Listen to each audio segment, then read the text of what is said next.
Okay, so let's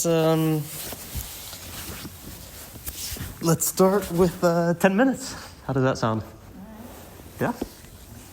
Okay, meditation. Wait, what have I signed up for? All right. So yeah, find a comfortable posture. It's best if your back is kind of reasonably straight. And let's start by taking a few deep breaths.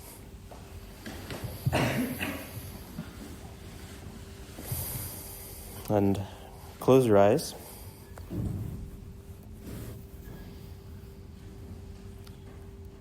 So, gradually become aware of the sensations of breathing.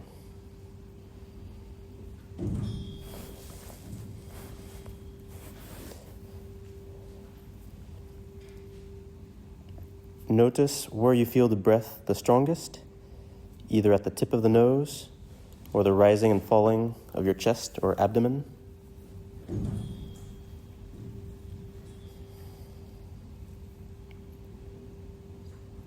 Wherever you feel it, just focus there on the raw sensations.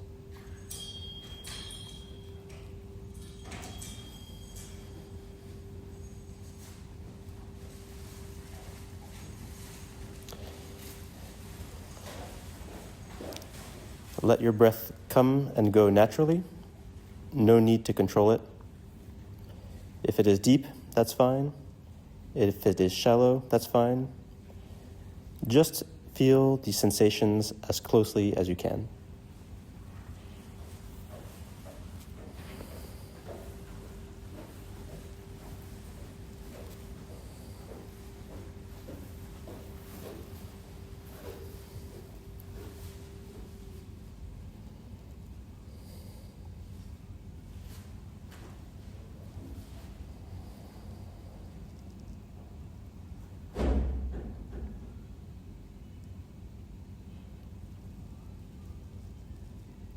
As you pay attention to the breath, you will notice other things, sensations in the body, sounds.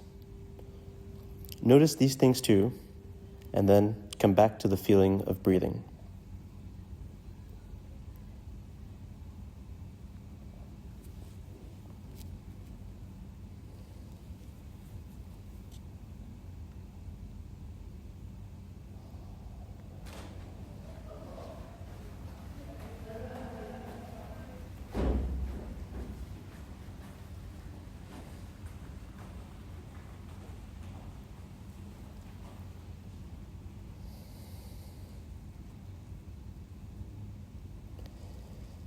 See if you can become sensitive to what is happening to your mind, in your mind, the moment you hear my voice.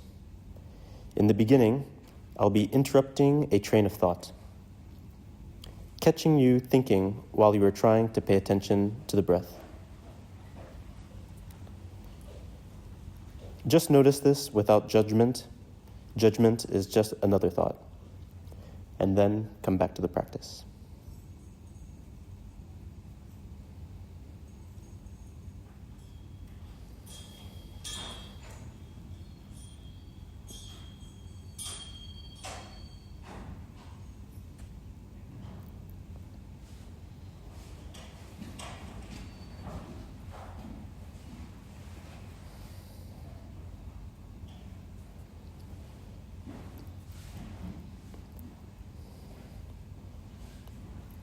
The moment you become aware you are thinking, with images or language, observe the thought itself, and then come back to the sensations of breathing.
For the last minute of this session, just begin again.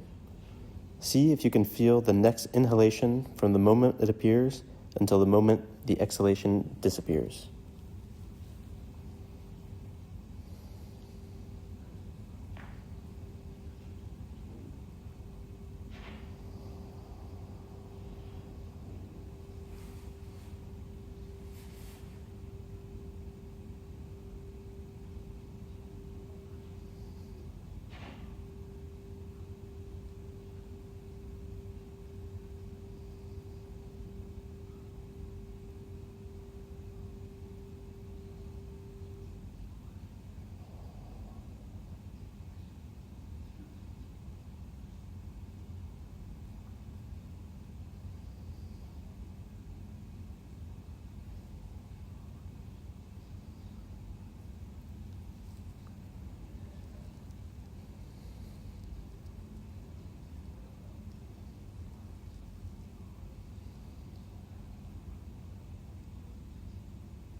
If that was your first time meditating, congratulations. You've just started something that is deceptively simple, but extraordinarily profound.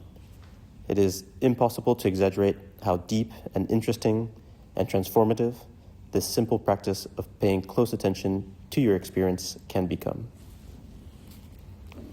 All right, you can open your eyes now.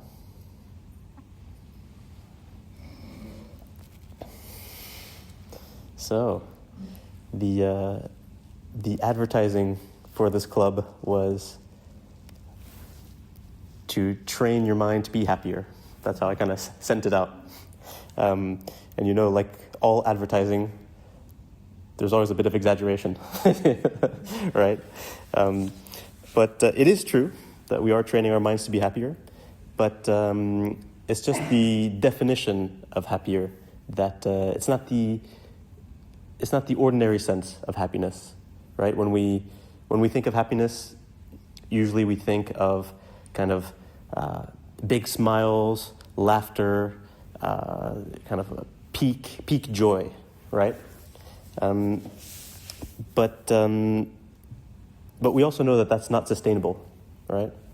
Like that powder run I had last year, you know, with like amazing deep powder, blue sky, you know, with friends, just like charging down the mountain. It came to an end at some point, and then we found ourselves in the queue, and it was like, oh, that was awesome, but it's over. So yeah, these peak experiences aren't sustainable, and our brains aren't wired to keep these kind of peak joy experiences, right?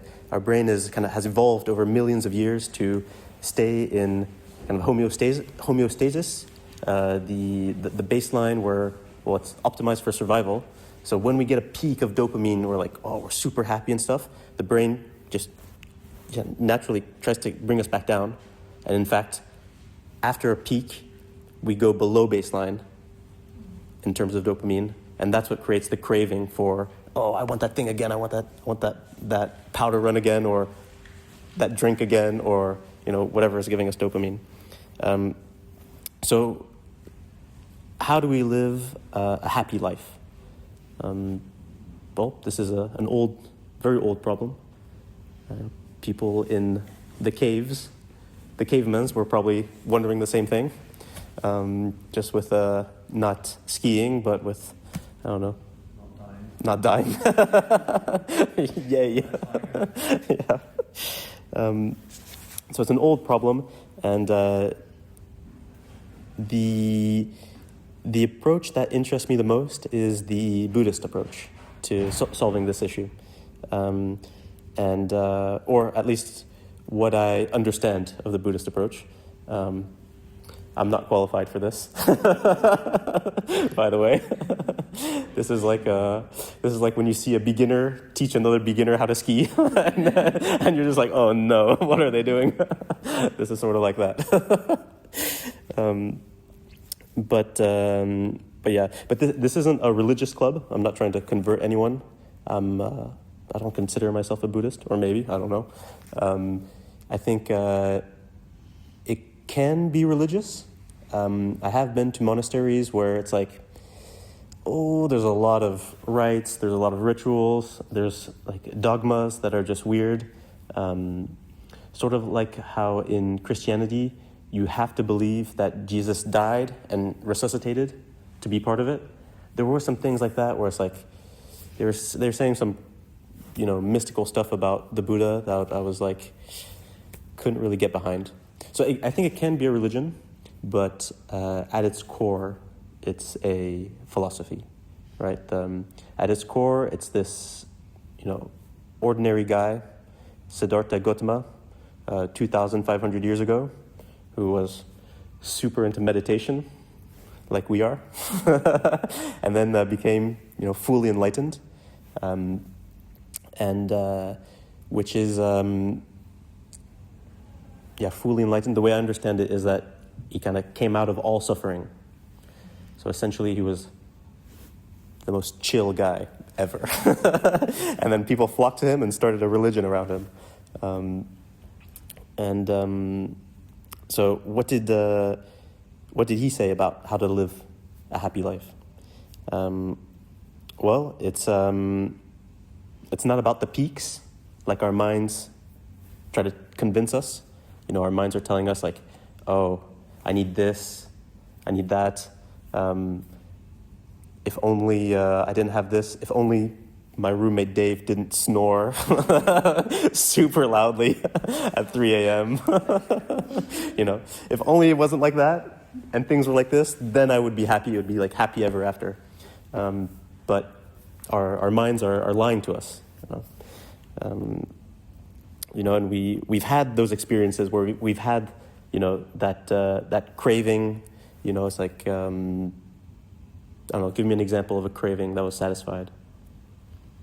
Say, like what? I want chocolate. Yeah, like thinking about chocolate all day, like, oh, I'm having a rough day. Like, I just want to get home and eat that bar of chocolate. And then you get home, you eat that bar of chocolate, and while you're eating it, you're thinking about other stuff. It's like, it's only for that split second, and then, you're left unsatisfied. So the Buddha, his kind of answer to this problem was, your goal in life shouldn't be those peaks, but should be equanimity. And equanimity is a kind of translation of the Pali word, the language of the Buddha back then, of upekkha. And the translation, the way I understand it, it's like it's a state of kind of tranquility, of acceptance, and harmony, peace. You're not reacting to everything. You're not judging anything. But it's not being disconnected from everything. So the Buddha described a mind filled with equanimity in this way. He said it was a mind equanimity was filled with kind of, it feels abundant, exalted, immeasurable, without hostility and without ill will. And he describes it as a beautiful state of mind. And so here he's kind of describing real happiness, What does it mean to become really, really happy? Not the happiness we enjoy, but the happiness we imagine, but kind of the contentment, throughout our lives. And so he also taught how to become equanimous. and that is meditation. Being... That's all right? That's all right, too. Bye-bye.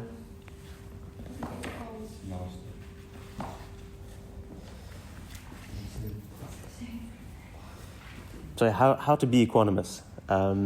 Well, that's what we just tried through meditation. We're being with reality as it is, not trying to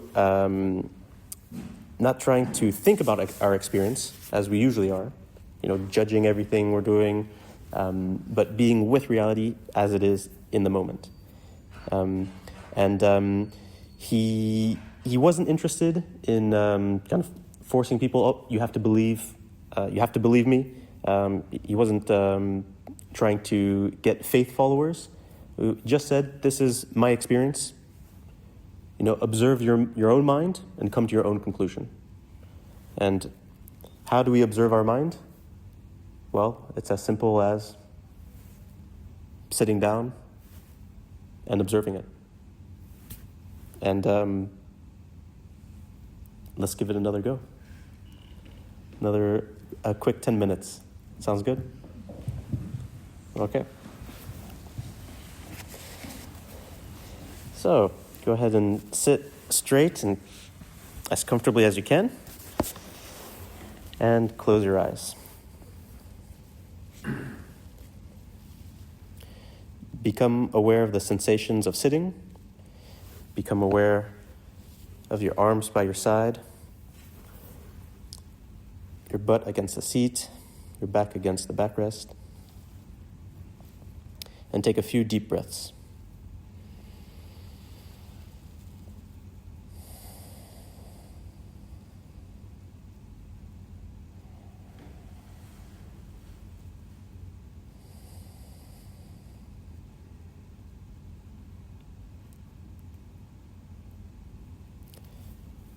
Just allow gravity to settle you into your seat.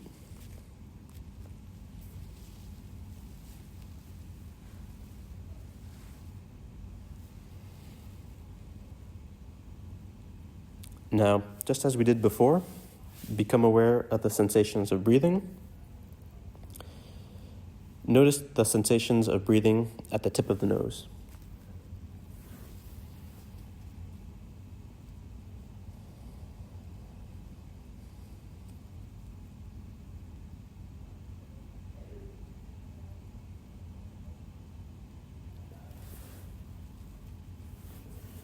There is nothing special about the breath, but it is something you always have with you.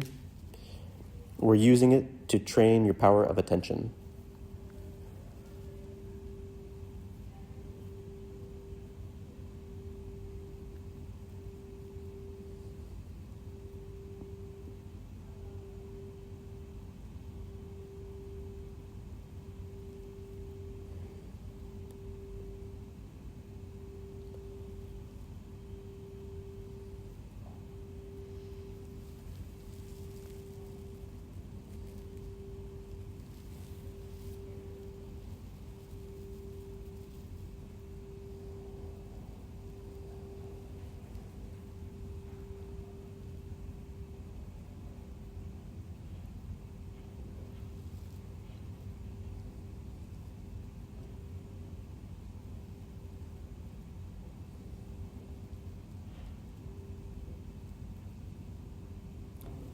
Just feel the mere sensations of breathing, from the beginning of the inhalation to the pause between breaths to the end of the exhalation.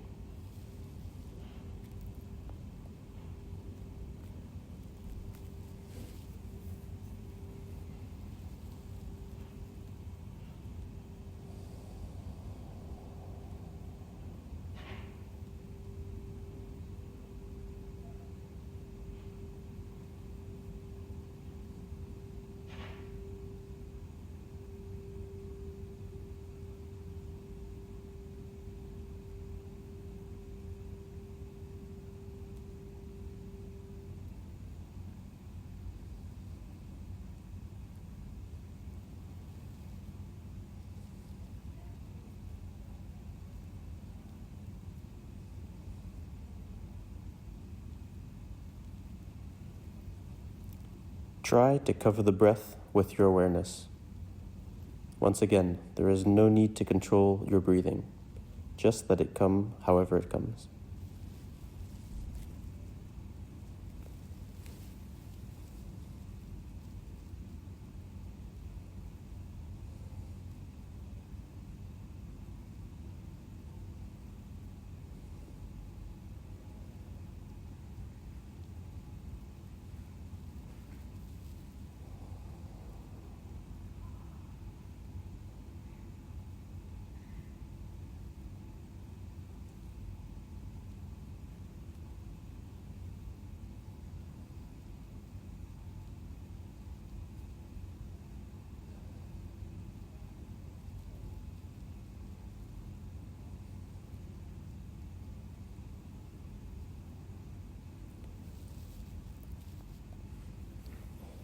What we're doing here is sharpening the only tool you really have, your mind. This is what you take with you in any situation in life. This is what determines how you respond to emotional stress and physical pain and every other difficulty you encounter.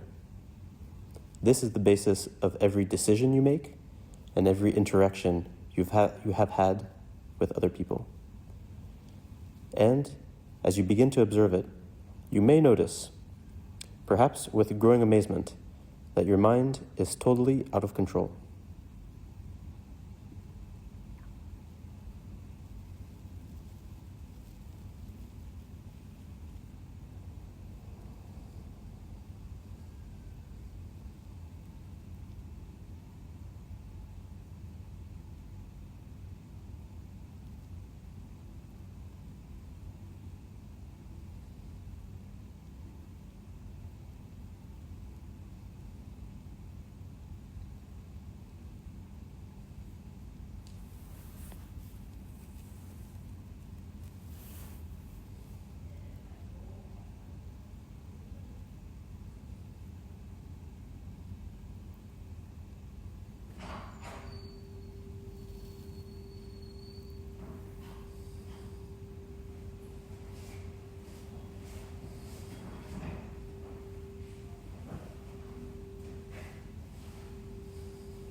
As you try to pay attention to the breath, you'll begin to notice the primary obstacle to your paying attention is thinking.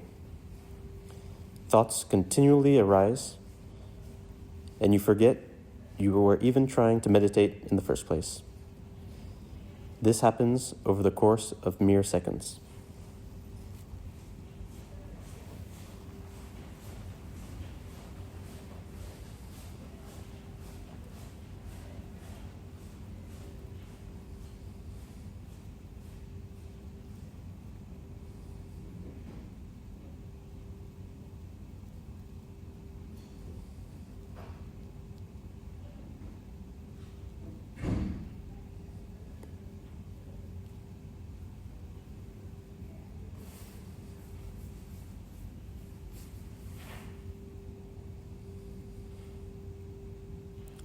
Just try to count the next 10 breaths without getting distracted.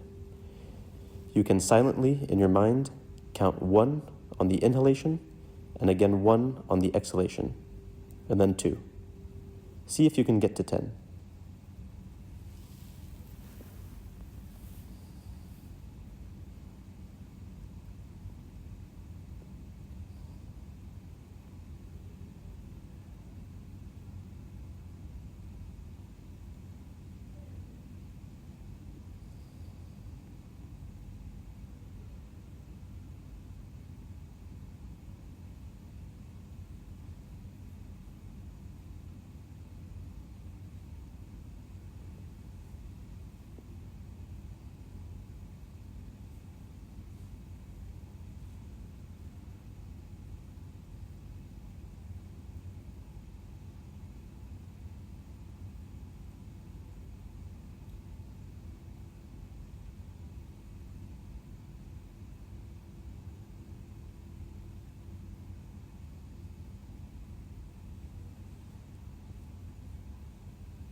Unless you have a lot of concentration, you probably aren't able to tell how limited your awareness of the breath actually was.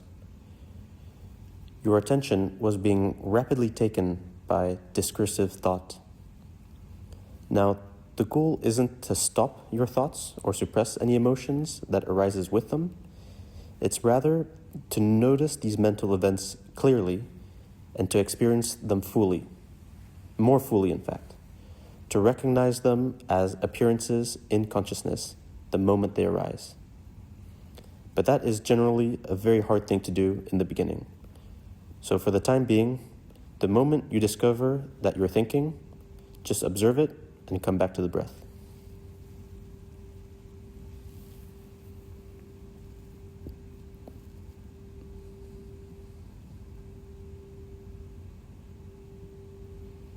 In this final minute of this meditation, just start again. Just feel the next breath as it comes.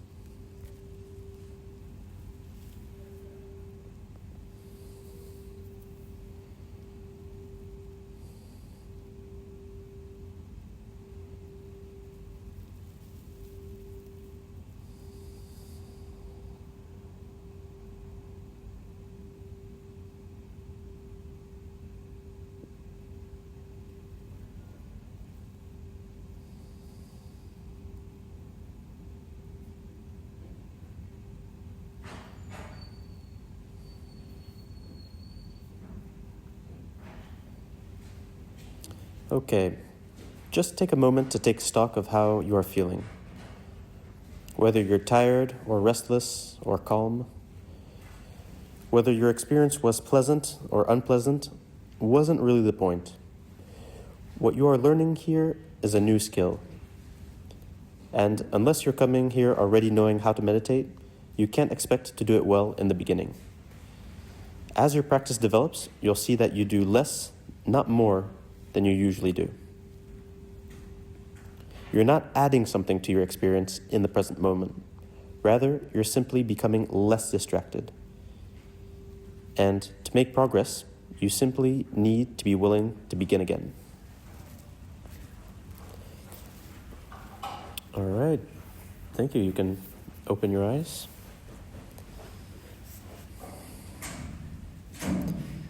So, we're training our minds to be happier.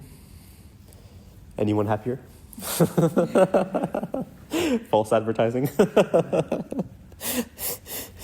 So, we all know what it's like to have an untrained mind, right? It's what allows us, even when things are going well, to be, thinking about things we need to do, or want to do, or wish we hadn't done. Right now I'm channeling Buddha mind to not react to sound. And our minds are just constantly thinking all the time. And we spend very little time truly content and focused in the present.